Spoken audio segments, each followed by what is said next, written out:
Hey, this is Notser, and today we're going to be taking a look at the Tier 10 Italian destroyer, Attilio Regolo, and this is going to be in Gold League rank, because I think, obviously, it's an important bracket to check out, and yeah, I have two great games that I can talk through. For the build that I'm running with both, we're using Main Armament Mod 1, Extended Duration Speed Boost, Aiming System Mod 1, Improved Propulsion, Improved Concealment, improved main battery rate of fire. For the commander, incoming fire alert, last stand, survivability expert, concealment, radiolocation, main battery range, and adrenaline rush. So those of you who have watched my stream, you've probably seen me play with this ship, with this build, and you've heard me explain why I think that the build itself works so well. I think that the Italians are really good at moving around the map. They've got exhaust smoke for instant stealth. The emergency engine boost is actually very good, coupling with my active dodge playstyle to throw off initial shots, especially while under radar. It can also be used for other assorted, styles of play. You get SAP, which is chunky against cruisers, chunky against battleships, and honestly chunky against DDs. We got long-range slow torpedoes, but you need to play the game within your means. It's easy to look at the Italians and want to do like a YOLO Emilio play, and that is more for at the end of the match, not the beginning. If you do it at the beginning of the match, you're liable to die early and not affect the match as much as you would hope. So, the same experience, the same reasoning as I've said before. If you don't go a range build with your guns, your SAP is less effective against cruisers, and anytime you can fire on a cruiser, he will return fire and obviously hit you. In this particular game, there's 2 DDs and 3 battleships, so there's no cruiser threat necessarily, but it's still the main reason why I invested in gun range. It allows me to win that matchup, which is, it feels almost unwinnable without gun range. It's a 1-to-1 trade, and if you're trading 1-to-1, you're gonna obviously die quickly. So I headed towards B point, and Friendly is able to spot the gearing, who smokes out, and I get good broadside on him, and we do decent damage to him. Yes, decent burst damage. He's gonna try and retreat out of this area, but if you have the southeast spawn, this is a great position to locate yourself, because you can easily transition over to C point after capturing B point. So the Friendly Forest Sherman is being a man, and he is pushing to somewhere. I don't know why he's moving up so much under direct detection. He does, however, serve to move the enemy back far enough that we should be able to capture the base. Now, as we're capturing B point, the other enemy DD that is unspotted is capturing A point for the enemy.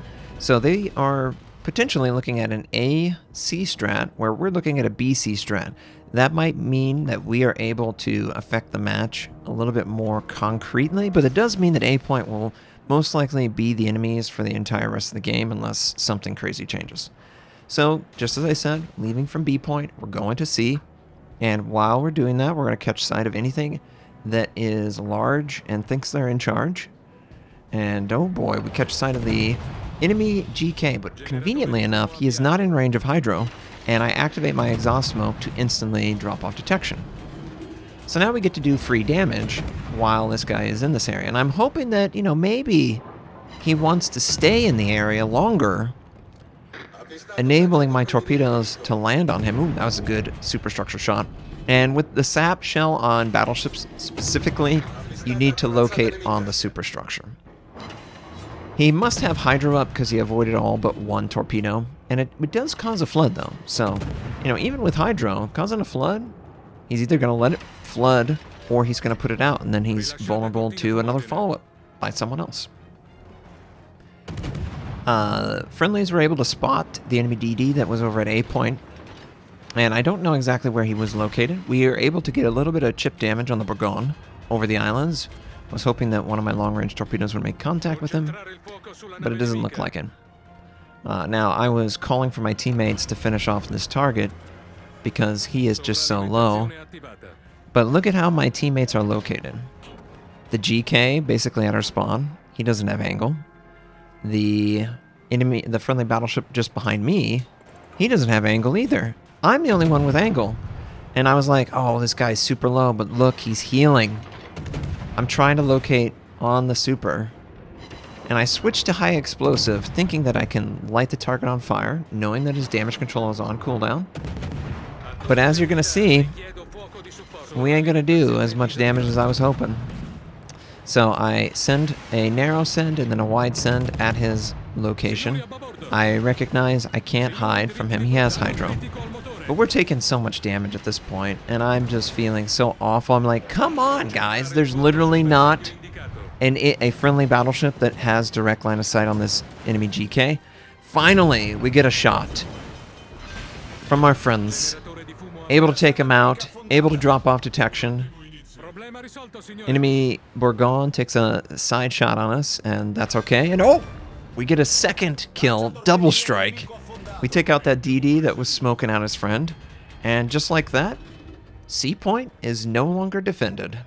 So this should be an easy capture, and then we're going to either move towards the Bourgogne or move back towards B point and assist against the enemy DD or the enemy battleship. And I lost so much of my life in that situation, didn't I? I had, over 80, 90% of it. I thought that we were really close on the GK, so I committed my body to it. And we just didn't get enough help from the friendlies in the area because they were just too aggressive with line of sight. Eventually, the Thunderer, who's out wide, was able to help us. But it took way too long. Basically, nearly lost our life. And that was just a mistake by me, assuming that my teammates had my back. Because there ain't no way that my teammates had my back. And oh, nice. Thunderer gets a shot there. A little bit of consolation. Enemy Holland shows up, and the Forrest Sherman is machine gunning him down. I'm going to just assist with some cross sap, which should set him up for an easy kill. Forrest Sherman gets the kill. Oh, actually, the GK gets the kill, but the Forrest Sherman dies. So then all there was left is this enemy Yamato. So I'm going to send one narrow, one wide. Assume he's going to maneuver. And we're going to just continue firing on his position. There is a little bit of a chance he will see us and fire, but we do have the island. Which, it's not really that big of a risk. He knows we're generally in that area. And if I'm aggressively pushing around the island, well, then I should be able to smoke up and hide myself. So I figure, okay, let's do that. And then immediately, I recognize the error of my ways. Because there's not a single friendly who actually sees him. They're all inside the island chain, and they all can't see him. I was the one spotting. Which, I feel that's one aspect of the Italians, but I do a lot of damage. So I would really prefer, in a situation like this, if teammates would just be like, okay, let's just throw everything at the problem. There's no way he could kill all of us. Let's not play so passively. I'm specifically talking about the battleship that's just outside of C point. I get it. You're not at full strength. But if all three of you guys come around the corner, there's no way he can stop you. And yeah, pretty much the full duration, he holds his fire, staring at me. I'm like, come on, man. You're really going to wait to shoot at me? Only me? And you can still see the guns looking at us? I'm like, oh, that's okay. We have speed boost. There's no way he's gonna... Oh, crap. Well, that was unfortunate. Because he could have easily just been dead already from the overwhelming number of ships. But he played well. He knew what he could potentially get. There's not really a high chance of him killing the GK before he dies. So, in that way, he did a decent job for his team. But if I would have had one of these three that would provide spotting, I could have done enough damage to him that he probably would have been dead before the smoke would have run out for me. And, oh, come on, guys. It's one battleship. Just hit his superstructure. You do not need to go for citadels. He gets a good broadside on the friendly GK. And the GK takes him down. Finally. Well, the teammates take him down. And that was the first game. felt pretty good. We made one mistake with overconfidence in our team's ability to assist against the GK, but we got him dead. And we also took out the other DD. Now, let's take a look at another game. And this game is slightly different. Now, this is 2 battleships, 1 cruiser, and 2 DDs. Same map. And we're going to see how well this game works out. Now, again, I really feel strongly about gun range on the Italians. Before, you couldn't see the direct comparison when I'm firing on a cruiser. You know, obviously in that last game, we had a lot of battleship targets. They don't have a lot of soft armor. Some of them do, you know, like French or British or, you know, some of the American or the Japanese, but generally speaking, battleships you've got to face and you got to fire at their superstructure. Cruisers is a different story, but cruisers also can affect you the most between radar and gun velocity and recovery and hydroacoustic. They're tough to deal with. So we're going to see in this matchup how much actually changes and whether we need to play differently, which, spoiler alert, yes, you will, but not too much differently. Now, I decided to initially start this one by going A point instead of B point.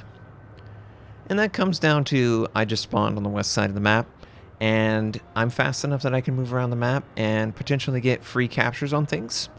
If we come up against something that is contesting, we hopefully will have more opportunity to be in a 1 versus 1. So there is the thing that I'm looking for. And especially with radiolocation, it enables you to play aggressive towards objectives initially because it obviously points you to the closest nearest enemy. And if the closest nearest enemy is so far away that even when you're sailing over towards like A point, that it is moving slowly, that means that either the enemy DD is not headed directly to you, or I guess the chances are that they are headed so precisely towards your position that from your point of view, it looks like it's a longer range object, you know. So either the player is playing so well that he's concealing his location, or you're getting so much free information. And yes, it does look like he did end up doing that. So because he's ended up being pretty stealthy, I'm just going to aggressively push into him and force a detection. So if he wants to open up on us, he can open up on us. That's fine. I don't expect to capture the base with the target right there. Well, you know, we're doing a great amount of sap damage, and I am potentially going to catch this guy and kill him. But I do end up activating my smoke. I felt like, okay, we did a good enough job of moving the Holland off, and now with the smoke, we can sort of screen him back. If the Holland wants to push up quickly into us and maybe contest, well, that's going to lead to him potentially risking his ship whenever the smoke does run out, and it'll be a point blank with sap. So the Holland most likely doesn't want to do that. So he's going to obviously retreat back, and we're conveniently in range of the Ohio, and the smoke is going to run out just when we don't actually need it. So it's a win-win. We're going to get the base capture, and we're going to do some chip damage on the Ohio. I did send torpedoes near the closest location. I don't necessarily think that's going to be a possible, play. We don't have any consumables to do another chase down to the Holland, so instead of chasing the Holland, I'm just going to try and line of sight the Holland. Force him to say to himself, oh, well, I can't keep him spotted. I'm going to go look to affect the map. And maybe he'll affect the map by sailing too close to us, and then the next time he actually is seen, we'll just shoot him and kill him. That's what I was expecting to do here. I wanted to try and bait him into a position where he felt like, oh, I can move forward, but I have radiolocation. I know what you want to do, and I'm hoping that I can counter it. Now, as our torpedoes are still on target, we might actually hit the Ohio with one of them. Ah, so close. We hit him with one. Okay. The Holland is just at the edge of my detection, and he decides to fire his gun. Funny enough, I'm confused why he chose to do that, because now he's just going to take some trade damage from me and the friendly DD. Now, we don't need to hide right now. We are going to take direct fire from something, the Ohio. That's okay. He's so far away, I'm just going to rely on my speed. And obviously, while this is going on, we're just going to fire as much as we can to hopefully assist with taking out the Holland. We don't want him to get out, but he has decided to hold his fire for a little bit. So we really need to kill him before he actually drops off. And is the shells? Yes, the small end takes out the enemy Holland. We've got 2 bases to their 1. And, you know, I gave a decent amount of my health, and so did the small end, but we also got quite a bit for it. There's only 1 DD left in the match, and we have 2 bases, and they have to come towards us to try and change the map outcome. So I'm just going to head over towards the remaining enemy and potentially get into some extra trouble. Now we have a friendly Des Moines. He is hiding behind B point, which I don't think he's hiding anymore. I think he's actually seen. Because I recognize that both the Republic and the Ohio fire, I decide pop smoke and fire back. The Republic has 32 millimeters. He is the prime sap target. Having so much low armor everywhere means I can go at any part of his ship, and as long as we're hitting, the shells are going to do good damage. So you'll notice I actually locate the shells a little bit below the top of the hull, and this is something unique to the French battleships when you're shooting at them. And it's just because they don't have any armor. Just, you know, straight up, you don't have any armor. So any shell that makes contact on anything other than the guns is going to do pretty decent damage. And we actually activate the consumable action time extension, and we sail into the Kleber. So I was like, ooh, let's keep the aggression. Now that our smoke's gone, the Kleber is still firing his guns so that we can use that to our advantage, and we get a really good broadside, 45. But he is speeding up, so we do need to potentially lead him, but he's doing a back and forth play. Oh, we actually hit a torpedo, which is good. And oh god, this guy is just chonking the crap out of us, but we get the broadside. Big broadside. Oh wow, 29 hit points. Drop off detection. Drop off detection. Please don't shoot me. Please don't shoot me. Oh my god, high explosive. High explosive! Well, we tried. Oh, we're hitting more torpedoes. Nice, nice, nice. See you later, Ohio. Friendly small ends, point blank torp. But yeah, the Italians are really good at creating tempo between exhaust smoke and the emergency engine boost and sap. That's a triple threat with enemies having to respect you. And I can tell you that same strategy ends up working pretty much all the time. The only thing that I wish that I did better in this one is I wish I didn't die at the end like that. I think that, you know, I had a good advantage on the Holland, but maybe I took a little bit more damage at range because I was a little bit lazy with angling. But either way, set the team up on a 2-base to 1, and we took away any return to get those captures. So, you know, all in all, it's the right strat, and the only thing that needs to change is I need to get a little bit better. But hey, that's okay. I really enjoy my time playing the Italians, and I don't mind trying to learn some more. Ooh, is the small one going to land some of these fast-moving torpedoes on the Ohio? I think he's going to land like 3. Oh yeah, he's going to land 3. Is that going to be enough to kill him? Oh, no, but the flood is nice. And then there was one. Friendly Shikishima versus the Henri, and he's showing a perfect broadside. If the Henri wanted to switch to armor piercing, just maybe he could kill him. It's a weird choice by the Shika to be just so broadside, but he locates his AP on the nose and takes out the target, and that's the game. So, the Tier 10 Italian, Attilio Regolo, is a wonderful, wonderful ship. And if played similarly to how I play with range, yeah, you can do so much in every game you play. If you enjoyed this video, please like it. I stream at twitch.tv/Notser. Thank you, and have a wonderful day.